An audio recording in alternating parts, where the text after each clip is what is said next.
Hey everyone, welcome to The Explainer. I'm absolutely thrilled you're here today, because we're talking about unlocking the hidden potential literally right beneath your feet. If you're a homeowner gearing up for a renovation, well, consider me your master contractor for the next few minutes. I'm handing over the master blueprints for your home renovation.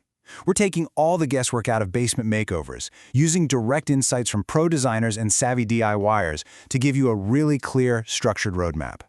Let's be totally honest with ourselves for a second. Is your basement just a dumping ground?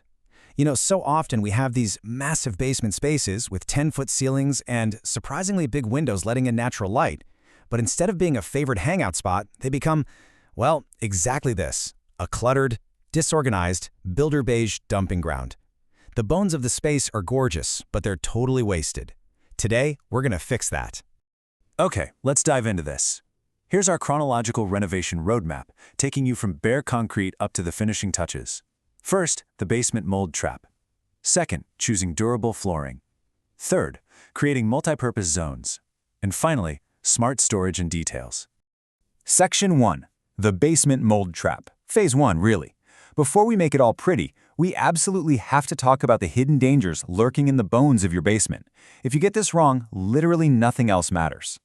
So the structural comparison here is a really big deal. For decades, the old-school way to finish a basement was just throwing up stud frame walls, stuffing in fiber insulation, and slapping on a vapor barrier. But guys, this creates a major risk. Traditional stud frames are insanely vulnerable to water. Even if your basement seems bone dry, water vapor naturally seeps through masonry foundation walls during warm weather, and it just sits inside those sealed wall cavities. It's basically an open invitation for hidden mold growth and awful indoor air quality for your entire house. Instead, our sources point to engineered systems like dry-core smart wall panels. These use expanded polystyrene foam that never actually touches the foundation wall. And the best part? No sealed wall cavities. That little airspace makes them highly resistant to moisture and pretty much condensation-proof. One of our sources put this so perfectly. When fiber insulation gets damp inside a traditional basement wall, they said it's like sealing a used bath towel in a plastic bag. I mean, gross, right? Just think about that for a second. Mold and mildew are absolutely inevitable in a situation like that. It really shows why you need to ditch the old traditional advice. Using modern foam wall systems instead protects your home's air quality and, honestly, gives you way better energy performance. Moving on to Section 2, choosing durable flooring. Now that we've got the walls figured out, we've got to build a warm, tough base over that cold, hard concrete floor.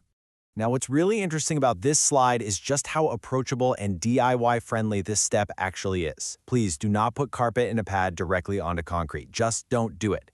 In humid summer weather, that is just begging for condensation. What you really want is an engineered subfloor. You just lay down these 2x2-foot interlocking subfloor tiles. The bottom of these tiles has this high-density, textured plastic layer that creates a crucial air gap right above the concrete. You can easily trim them to fit the edges of your room with literally any standard table or circular saw, and then you just tap the tongue and groove edges together with a mallet. Boom!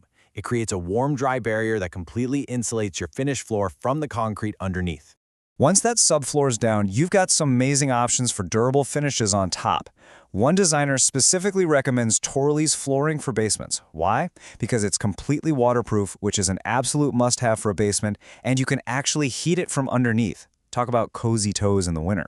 You could also just lay laminate, vinyl, or ceramic tiles straight over your new subfloor. Oh, and here's a super smart, budget-friendly tip from the pros. If you've got existing builder-grade carpet that's still basically brand new, don't just toss it, take it to get bound into a custom area rug size. It's a massive money saver that instantly warms up the family room space. All right, Section 3, creating multi-purpose zones. We've got good bones, we've got warm floors. Now we carve up that massive, cavernous room into specific, highly functional areas for work and for family. Let's take a look at how professional designers tackled a basement for clients named Anne and Alan. They needed a serious work-from-home setup, but they also wanted to keep their family room totally intact. Their multi-purpose zoning is just brilliant. First off, they didn't just grab a standard desk. They utilized a large dining table as a massive work-from-home desk. Because basements are usually so big, normal office furniture just looks tiny and kind of lost. A dining table offers the perfect scale. Next, they brought in this gorgeous stone table that pulls double duty. It's great for hosting client meetings during the day, and it acts as a game table when the family gets together at night. Finally, they anchored a casual lounging zone with a huge, super comfy sectional sofa specifically for movie nights. That's one room handling work, meetings, and family time effortlessly. And let's talk about the vibe for a second. If your basement has neutral beige walls and beige carpet, it's going to feel completely washed out, even if you have great windows. The ultimate cure for the builder beige blues: high contrast design. By bringing in light, bright furniture, like crisp white desks, and contrasting it with dark, heavy elements, like a black library ladder or really dark shelving, it instantly grounds the room. It stops feeling like a forgotten basement and starts feeling incredibly intentional and designer chic. Which brings us to Section 4, Smart Storage and Details. This is the fun part. The specific aesthetic choices and DIY elements that turn a standard room into your personal sanctuary. You're going to want to pay close attention to these highly practical details because these are what truly elevate a renovation. Number 1, consider building a fluting coffee bar. Yes, it looks adorable, but it's also incredibly functional when you're working from home all day. Number 2, and I absolutely love this one, if you despise ugly desk cords, borrow this trick. Hang a beautiful pendant light straight over your workspace instead of using a clunky desk lamp. It gives you tons of light and acts as a stunning visual feature. And number 3, if you've got travel souvenirs or a ton of books, don't just scatter them around. Put them in floating cubbies or built-in ledges. Working small personal objects right into the room's architecture gives everything a real sense of cohesion and purpose. And this brilliantly illustrates how you can get that high-end functionality on a DIY budget. Taking a cue from a creator named Desiree, she breaks it down so simply. First, she built a massive custom acrylic whiteboard that fits perfectly into an archway, using materials sourced straight from Home Depot, way cheaper than buying custom office gear online. She added custom art prints and painted simple 1x2 wood strips to make a really modern accent wall. But honestly, the most important tip is step 3. Leave one wall completely blank. When you've got shelves, a coffee bar, artwork, and a whiteboard covered in writing, your eyes literally need somewhere to rest. Don't over-decorate. Sometimes negative space is the ultimate luxury. I want to pause here for a second, because really this is your why. This is a quote from one of the DIY renovators right after they completed their basement office. Right now, it's my sanctuary away from everything from life for my family. That emotional payoff, that's exactly why you put in the time to learn about subfloors, why you meticulously map out those multi-purpose zones, and why all the hard work and construction is completely worth it in the end.